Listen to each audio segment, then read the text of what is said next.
På dette arket her så har jeg notert 21 måter som du kan si ha det på norsk. Jeg skal rangere disse ordene fra S, som er veldig kult, helt ned til F, som er ukult. Og jeg skal selvfølgelig gi deg masse gode tips også. Første ordet er ha det. Er ha det veldig kult? Det er ikke så verst. Det er i hvert fall en veldig allsidig og veldig vanlig måte å si ha det på.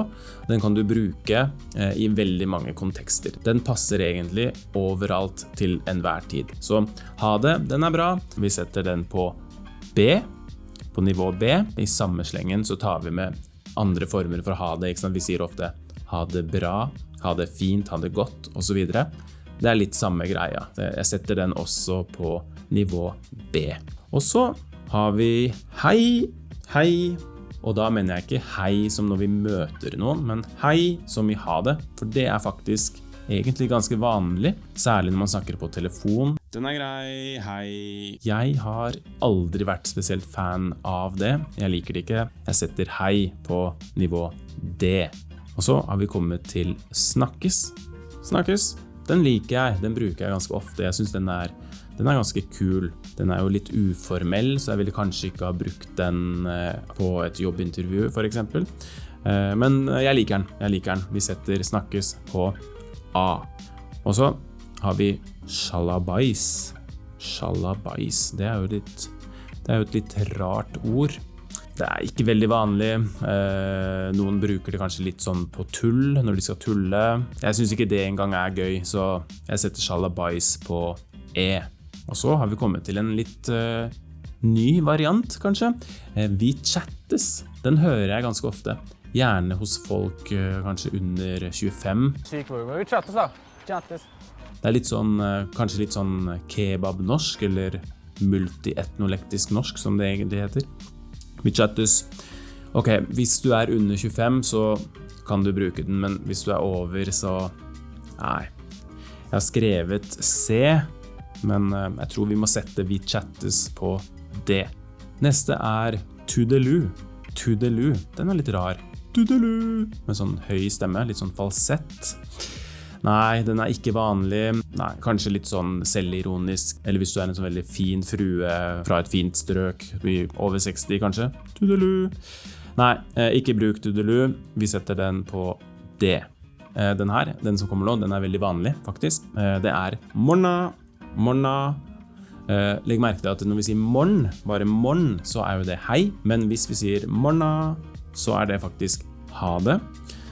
Den er veldig vanlig. Jeg er ikke fan av den. Jeg synes ikke den er spesielt kul.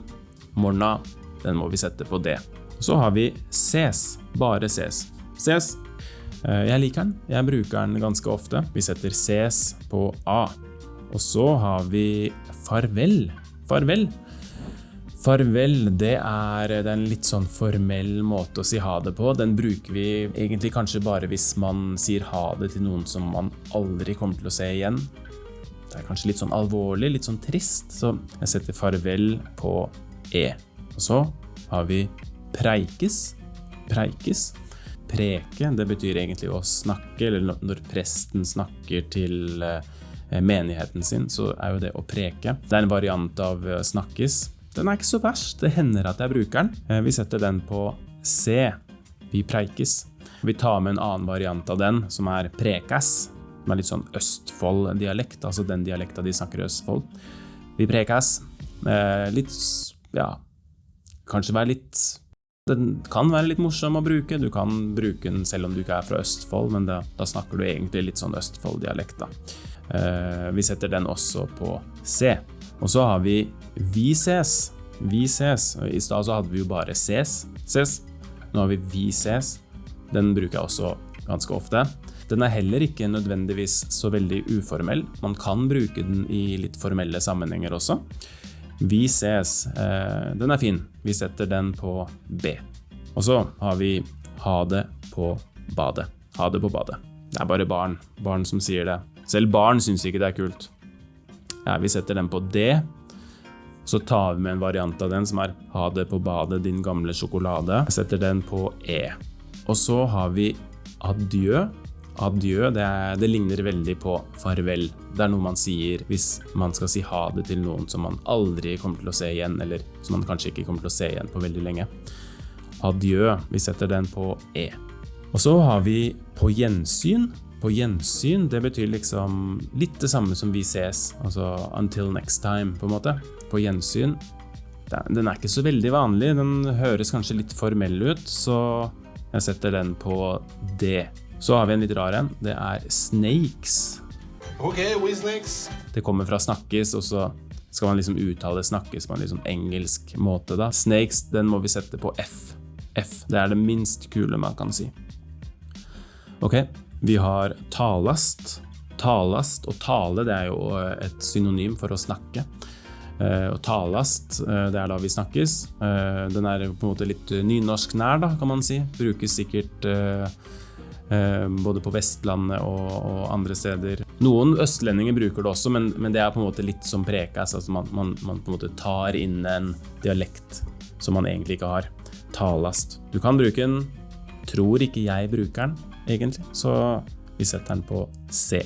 Og så har vi hei då. Hei då, det jo svensk, hei då, men noen norske bruker det. Jeg bruker det ikke personlig, men jeg hadde ikke reagert egentlig om noen hadde sagt det. Vi setter den på C. Nå har vi kommet til den siste, og det ha det a. Ha da. Ha da. Altså det jo egentlig ha det da, og så sier man ikke da. Man sier ikke den i da, man sier bare a. Så ha det a. Ha da. Det min favorittmåte å si ha det på. Jeg bruker den veldig ofte. Kanskje ikke i helt sånn formelle sammenhenger, men den må vi faktisk sette på S. Det den beste måten å si ha det på. Du kommer til å bli utrolig kul hvis du sier ha det a. Ok, den endelige lista vår ser sånn her ut. Nå må du se denne filmen her. For veldig ofte så sier jo folk takk, og så det ikke sikkert at man nødvendigvis vet hva man skal svare. Det finnes mange måter å svare på, og noen passer, mens andre passer ikke, litt avhengig av kontekst. Så i denne filmen så lærer du nøyaktig hva du skal svare neste gang noen sier takk.